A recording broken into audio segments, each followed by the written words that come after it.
Hello, friends. Today I am going to read to you a book called Trombone Shorty, written by the author Troy Andrews, who this book is all about, illustrated by Brian Collier.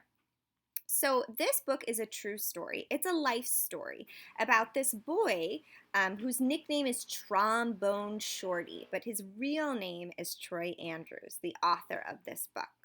And he's from a city called New Orleans, which is down south in Louisiana. And in New Orleans, a lot of people explore music in brass bands. And the trombone, which is what Trombone Shorty is playing, is an instrument in a brass band. And what's really cool about brass bands and jazz music is that there's a lot of improvisation. Improvisation is a fancy word for making up and exploring sounds as you're playing live for an audience. So just like you made up and explored sounds and played them for us on Marco Polo, Trombone Shorty used the trombone to explore different sounds and ultimately to play in his very own band. So he is a constructor of music, just like you. So let's get started and read about Trombone Shorty. Where ya at? Where ya at?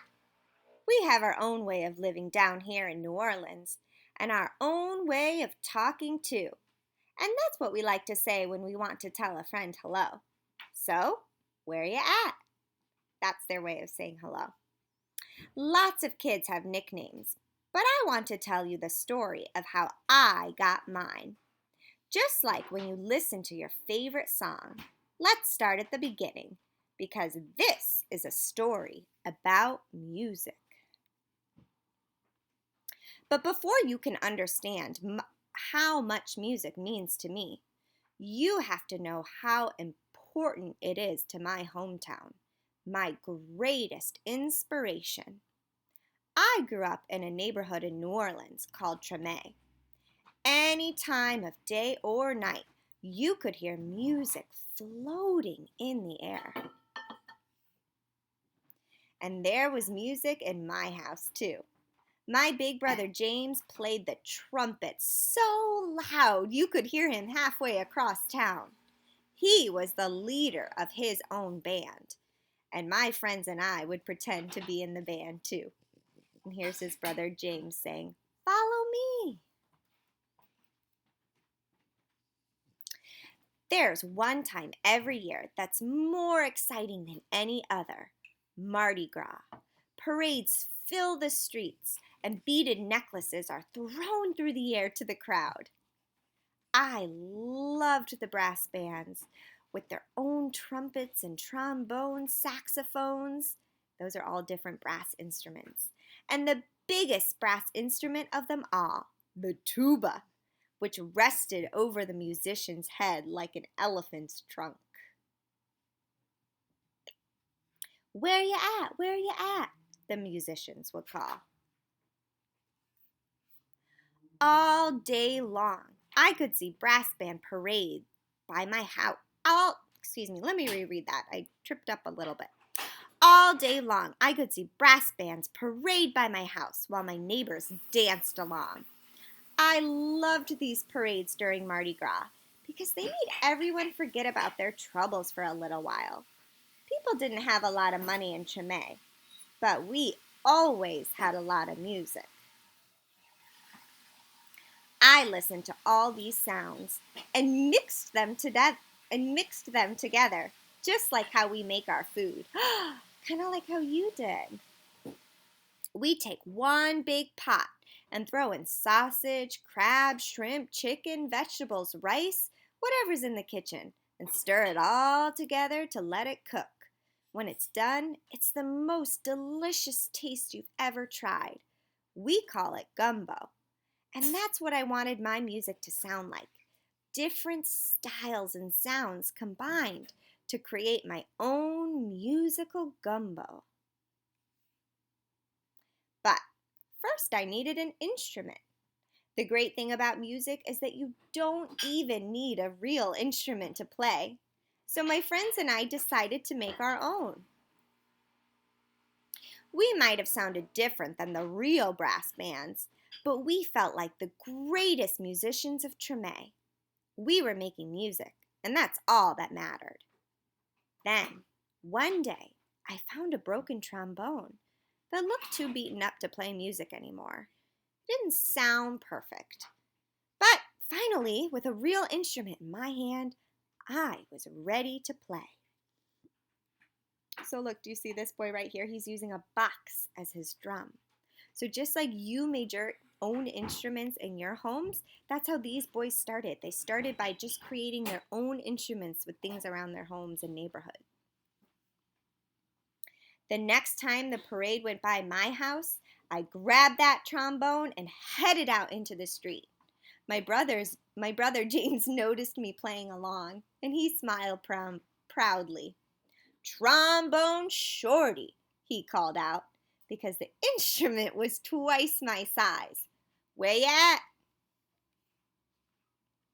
From that day on, everyone called me Trombone Shorty.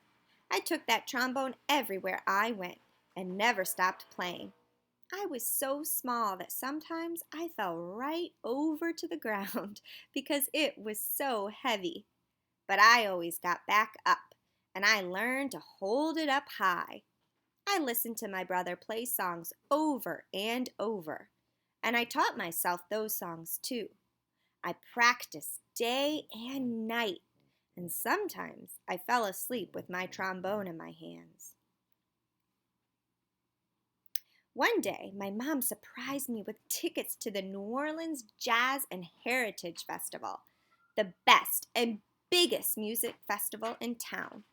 We went to see Bo Diddley, who my mom said was one of the most important musicians of all time. As I watched him on stage, I raised my trombone to my lips and started to play along. He stopped his band in the middle of the song and asked the crowd, "Who's playing out there?" Everyone started pointing, but Bo Diddley couldn't see me because I was the smallest one in the place.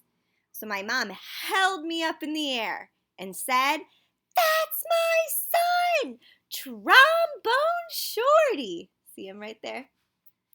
"Well, Trombone Shorty, come on up here," Bo Diddley said.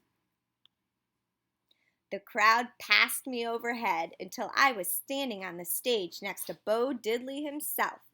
I walked right up to the microphone and held my trombone high up in the air, ready to blow.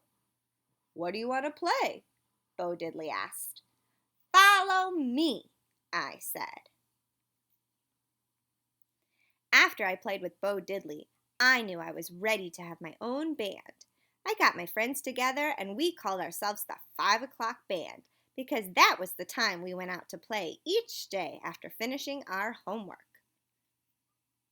We played all around New Orleans. I practiced and practiced, and soon my brother James asked me to join his band. When people wondered who the kid in his band was, he'd proudly say, "That's my little brother, Trombone Shorty. Where you at?" And now I have my own band called Trombone Shorty and Orleans Avenue, named after a street in Treme. I've played all around the world, but I always come back to New Orleans. And when I'm home, I make sure to keep my eyes on the younger musicians in town and help them out, just like my brother did for me. Today, I play at the same New Orleans Jazz Festival where I once played with Bo Diddley. And when the performance ends, I lead a parade of musicians around, just like I used to in the streets of Treme with my friends. "Where you at? Where you at?" I still keep my trombone in my hands, and I will never let it go.